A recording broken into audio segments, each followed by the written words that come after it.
So recently I had to clean out that closet there, and we came across some cool stuff. There's a couple cards in there. Poor Necro's Kaleidoscope got destroyed, but then we found some stuff that's not cards, like this little piece adorning my bag now. And remember, kids, this is great advice. Drugs are not cool.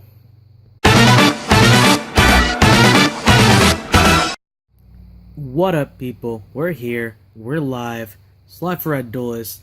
Brand new deck profile. Y'all thought we disappeared, didn't you? Nice picture of my foot. Nice spicy spiral playmat. Let's get right into this. I'm doing it by myself today, so forgive shaky cam. We got this on deck, though. What deck profile we've running today? Oh, I'm glad you asked. Is a little bit of a Lunalight Deck Profile. Just in time for Christmas, Lunalight Deck Profile. It's not like I just put this together right now because everyone's complaining or something. But whatever, let's get into it. So we're going to start off here with a nice blurry camera and 3 copies of Lunalight Wolf. It's the strongest monster in your deck. Pretty much it. Its Pendulum Effect lets you fusion someone without using poly, but that probably won't come up too often. Its Monster Effect lets you attack with piercing for all Lunalights, so it's pretty alright. 2000 attack body, easy to bring out. It's just a strong boy, or a strong girl, I guess. We got 3 copies of Crimson Fox. Now, Crimson Fox is a pretty mean meme standard card. So, if it's sent to the graveyard by a card effect, it changes an opponent's monster's attack to 0 until the end of that turn. And then it protects your Lunalight monsters from targeting while it's engraved by banishing it, and then each player gains 1,000 life points. Definitely helps boost the aggro of this deck super hard. Helps them protect their big beefy boys. You know what I mean? So, definite 3 of there. And then we got the best card in the deck, Lunalight Kaleido Chick. So, Lunalight Kaleido Chick is a very unfair card. It lets you treat it as any of the Lunalight fusions in extra deck by sending one of them from extra deck to grave. Oh man, this card is just the meanest shit. And then if it's sent to grave by card effect, you add a poly from your grave to your hand. And then if it's banished, your opponent cannot activate cards and effects during the battle phase. So, whoever thought this card was a good idea in a fucking OTK beatdown deck should be shot. But it definitely helps. And then the last 3 we got 3 copies of Black Sheep. If you played Zoo, you know what this card does. It adds poly. It also adds Lunalights, by the way. You know that. You know it, you love it. We got 2, count them, 2 copies of Blue Cat. I would run Blue Cat at 3 if it didn't need to be special summoned to get the effect. The fact that it needs to be special summoned and requires basically a board just to be built to do anything with its effect at double attack makes it lose so much of the appeal that it really has. Also, when it's popped, it, gets a Lunalight to the field. It's pretty good. We also run 2 copies here of Lunalight Tiger. Pretty much the same effect as Blue Cat. Its Pendulum Scale Effect lets you summon a Lunalight from grave with its effects negated. So, I used to love this card at 3, but playing it at 2 now seems a little easier. Less cloggy. Sometimes you'll open up a fuck ton of dumb shit. And the last Lunalight main deck monster, I opt to play 1 Purple Butterfly. Just because that extra 1,000 attack can be the difference between game and not game.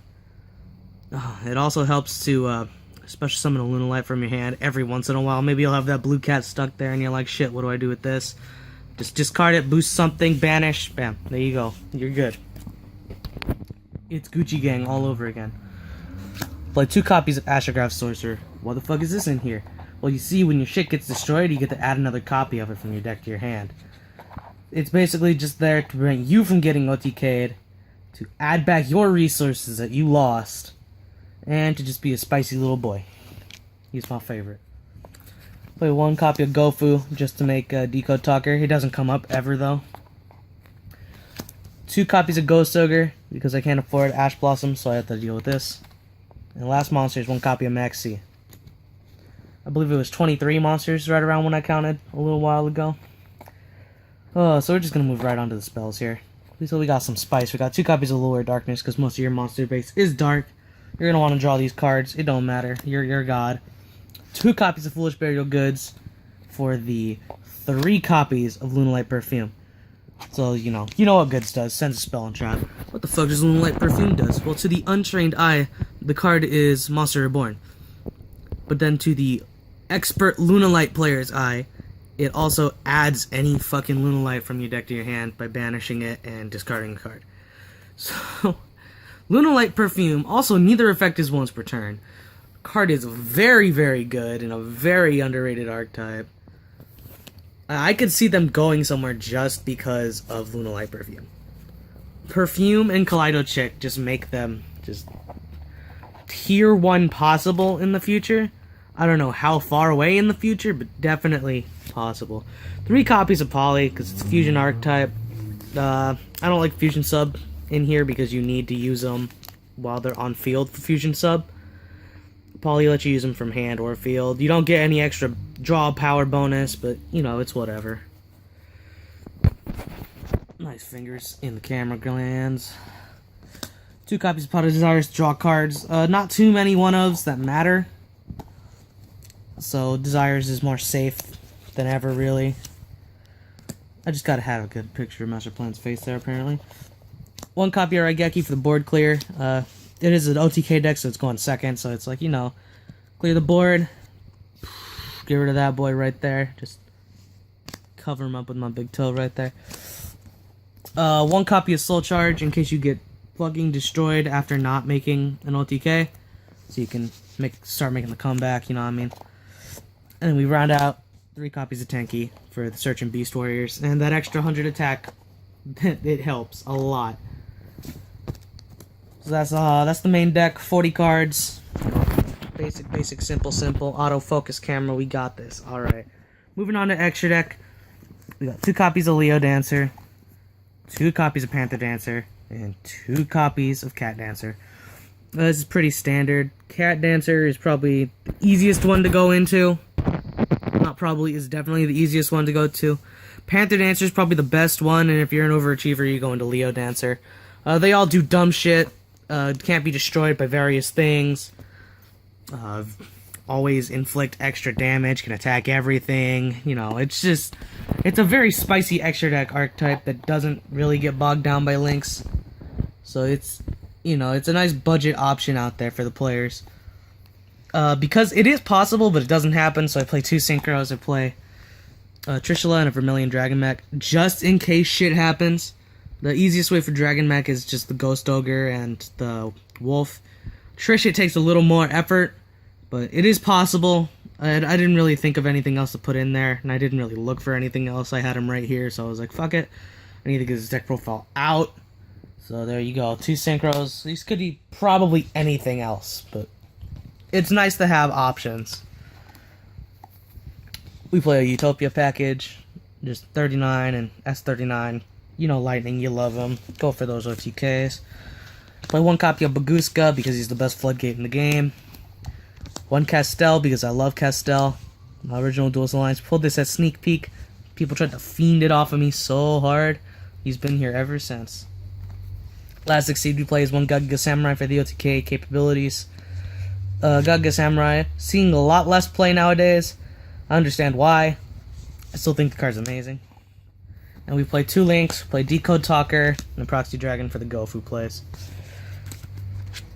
Lunalight's very solid deck. I wanted to play them when they first came out in Shining Victories and Dark Illusion and shit like that around that time. But they sucked, so I really couldn't.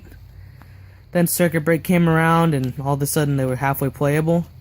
Just because of Kaleido Chick. Oh, man. So if you're a budget player looking for a very, very good archetype to get you started, that are maybe top of locals or 2, Lunalights are definitely a good way to go. Not much high rarity stuff at all. In fact, the only high rarity stuff they have is 2 super rare cards and an ultra, I want to say. Most everything else in the deck you can pick up super low rarity. Like, you can get common Tenkies.